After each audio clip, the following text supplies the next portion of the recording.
So I thought I'd do a quick video about poetry. I've done a fair bit about war, I've done a few silly jokey videos, but let's return to something I like, okay?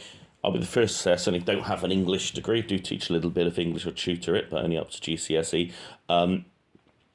And this is one of my favourite poems by probably my favourite poet, and that's obviously Lord Byron, who was mad, bad, and dangerous to know, and I like that.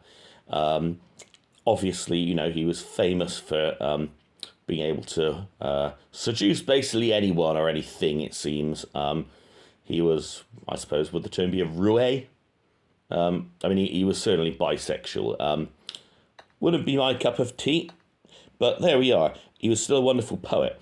And of course, this poem we're going to read, When We Two Parted, it's the bitterness at the end of a very tempestuous affair.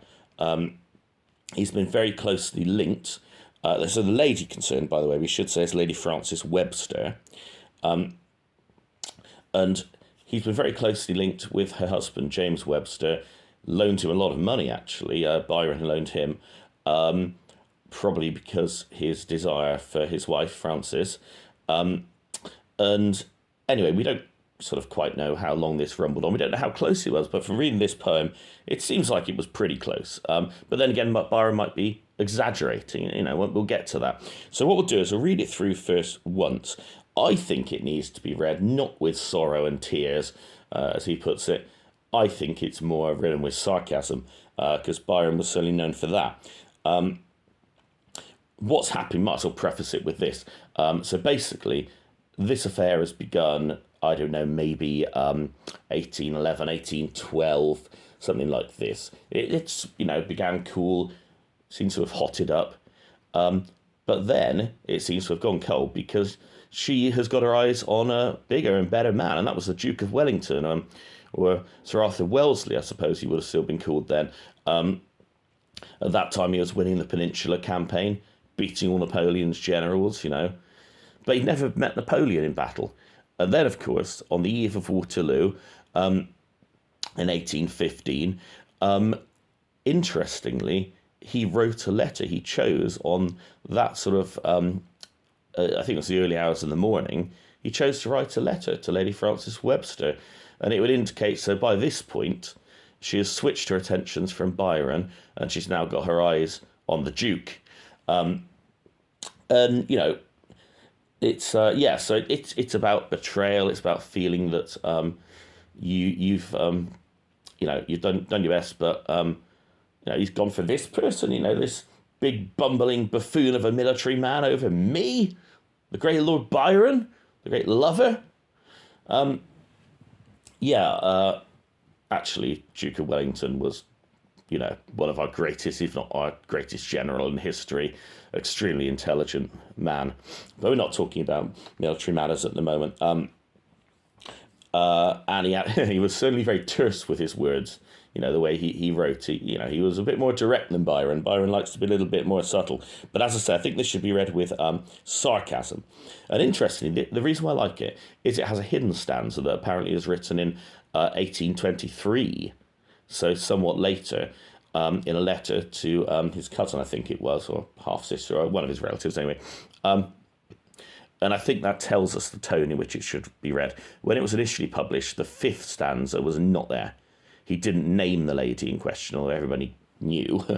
And the fifth stanza is the most cutting. But so when we get to that, you'll see what I mean. Let's read it through once and we'll analyse it. It's called When We Two Parted. And that doesn't mean they had a big party. It's parted, P-A-R-T-E-D. When we two parted in silence and tears, half broken-hearted to sever for years, pale grew thy cheek and colder thy kiss. Truly that hour foretold sorrow to this. The dew of the morning sunk chill on my brow. It felt like the warning of what I feel now. Thy vows are all broken, and light is thy fame. I hear thy name spoken, and share in its shame. They name thee before me, and knell to mine ear. A shudder comes o'er me. Why wert thou so dear? They know not I knew thee, who knew thee so well. Long, long I shall rue thee, too deeply to tell. In secret we met, in silence I grieve, that thy heart could forget, thy spirit deceive. If I should meet thee after long years, how should I greet thee? With silence and tears. And the question mark there that Byron put was it's the 31st line, how should I greet thee? Asking the question. But actually, I suspect from now reading the 5th stanza, the hidden one, it's like a CD, you have to play it kind of to the end sometimes, and there might be a hidden track if you're lucky. I think the question mark should really go on the next one. How should I greet thee? With silence and tears? I think that's what he's saying. Because this, the 5th stanza, then, fare thee well, Fanny, now doubly undone, to prove false unto many, as faithless to one. Thou art past all recalling, even would I recall, for the woman once falling, forever must fall. Pretty harsh, isn't it? And by the time he wrote that final stanza, I might as well say it now, it appears that his marriage is breaking up to James Webster. So, you know, and she's moved on to other affairs, you know. But we'll get into that. So don't have an English degree, got a pharmacy degree. But poetry is all about interpretation, right? How do you read it? By the way, no point in counting out the beats to this. It's not written particularly, you know, with iambic pentameter or any other kind of continuous rhythm. And I think that reflects the emotion, the bitterness. I think he's deliberately playing with the rhythm in places and disrupting it to reflect, I don't know, perhaps his heart beating at different rates when he gets angry and stuff like that. So yeah, the first stanza, even the title, When We Two Parted, he doesn't say when we parted, because that's like au revoir, you know, goodbye, but I'll see you again. This is a splitting, and he makes that clear, doesn't he, to sever for years. When we two parted in silence and tears, half broken hearted. That's Sarky, isn't it? Half broken hearted. I don't think he means his heart was broken in half. I think he means he never meant that much anyway. Yeah, half broken hearted. Pale grew thy cheek and colder thy kiss. True to that hour foretold. Sorry, this. He's speaking of her almost like she's a corpse to him now, you know, cold and, yeah, cold, you know, everything about you's cold. And if you're going through a breakup from someone you've been very close to, you notice, even if it's not been said, you can feel the coldness sometimes. And just there's, you know, not that warmth, that friendliness, that sort of radiance that you have when you're very close to someone, and you can feel it.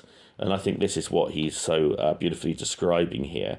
I'm sure she's not physically cold as a corpse, but emotionally, that's how she's coming across. So he knows that this is messed up. Then he goes to the specifics of when it happens. The dew of the morning sunk chill on my brow. It felt like the warning of what I feel now. So it sounds like they're sort of going for a walk in the morning. There's the dew, condensation and stuff, and he's foreshadowing of what's going to happen. You know, maybe that dew, he says the dew on my brow, which sunk chill on my brow. You know, I don't think he shed tears by the sound of it, but he's talking about emotional chill. Thy vows are all broken, and light is thy fame. I hear thy name spoken and share in its shame. The vows are broken because she's already made marriage vows. And she's made vows to him. Apparently used to pass one another little sexy notes and all these kinds of things all the time, pretty blatantly in front of the husband and that. And no doubt they contained all sorts of, you know, hearts and kisses and, you know, all that stuff. Light is thy fame. I don't know the specific meaning of light here, but I don't know. It doesn't mean that it's been brought to light, the fact of what we've been up to, and specifically what you've been up to, you know. But it could also mean, you know, you're not very famous. You've not done anything. It's just light. Don't know about that one. Could mean a couple of things, and actually it probably did mean a couple of things. You know, it's always good when you can get a bit of double entendre in. I hear thy name spoken and share in its shame. Yeah. So they're linked together now, and this is a big public scandal. I mean, you know, the London newspapers, the way they're kicking off around this time, you know, you can imagine the scandal of all of this. It was great. Everybody loved it. They name thee before me. A knell to mine ear So I think a bit of double entendre. They name thee before me. When you went to a ball or something, would they name the lady first when she walks in? I'm not sure about that one, but either way, they're getting named together. They name you just before me. They're putting our names together. But also, it could mean they name you before me, the great Lord Byron. They're naming you first. What? You're talentless. You're just a bit of fun to me. It could be that. And when we think of a knell to mine ear, think of that clang, of banging on a nail. We also think of a nail in the coffin. I think, again, it's something of that corpse, her being, basically dead to him, banged in a coffin. A shudder comes o'er me. What wert thou so dear? And that's one of the things you think, isn't it? If someone has broken up with you and you feel you've been disrespected, and all those hurt feelings, you think, why were they so dear to me when they could be so horrible? And that's what he's sort of talking about here. They know not I knew thee, who knew thee so well. Long, long I shall rue thee, too deeply to tell. And again, it's double entendre, isn't it? Long, long I shall rue thee. So he's saying, yeah, I'll rue you in the sense of, I'll miss you. Yeah, we had a lot of fun together. We were close. But also he's saying, I rue the day I ever met you. I think that's what he's saying anyway. So, and he's saying he did know her well. So, I think this was a deep relationship. If you read a bit of Wikipedia, they're trying to say it's platonic. I don't think it was platonic at all. Doesn't sound it to me. And then we get the talk of the fact, they were meeting up secretly, and goodness knows what they were up to. Well, goodness, I'm sure you can guess what they're up to there. In secret we met, in silence I grieve, that thy heart could forget, thy spirit deceive. So he's talking about them meeting up, and just the bitterness that she's forgotten everything that they did, all the good times, it seems like. And that's, again, what you feel in a break. You think, we did that, we did this, we did the other. Can't remember the happiness we felt. We could do all that again. But, she's forgotten. And the deception, that can be the worst sometimes, You've got to remember, Byron had a club foot, didn't he? Yeah, but he was a brave, he went and fought in the Greek War of Independence and stuff, lost his life there ultimately. So he's a brave man. But very often, if you're talking about a woman, it may be that a male could physically overpower the woman, but women can be very adept at using guile, what the Greeks used to call art. And I think this is what he's alluding to, that she was a bit like a snake in her behaviour when he's talking about, this deceptiveness and all those things she was saying. Maybe she was just leading them on. Because also, I think I mentioned it at the start, it was probably her doing that got £1,000 off Byron as a loan to her husband, which no doubt she benefited from too. And he's thinking, was all of this just a bit of a ruse? Surely not. But who knows? Maybe it was. Anyway, and then that's where last little bit. If I should meet thee after long years, how should I greet thee? With silence and tears. So he'd say, look, if we do bump into one another in London high society, you did. How should I greet you? With silence and tears, But again, I don't think he wrote it like that. I think he's writing it sarcastically. He's saying with silence and tears? I think he's being sarky. But anyway, then we get the final verse that wasn't published at the time.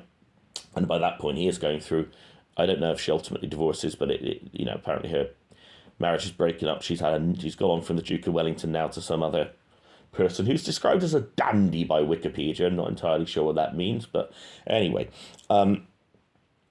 This is to his cousin, Lady Hardy. And this was written a little later. Then, fare thee well, Fanny, now doubly undone. We'll stop even there. His nickname for her was not Fanny, although her name was Frances. I don't believe he called her that. He had a slightly different nickname.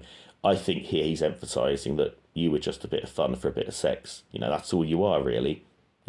just using your womanly guiles and your womanly parts to seduce different men. And now you're doubly undone in the sense you've gone on from me to the Duke to the other dude. Now your marriage is messed up. I don't know specifically why it's doubly. Maybe it's because it rhymes better than quadruply or something. I don't know.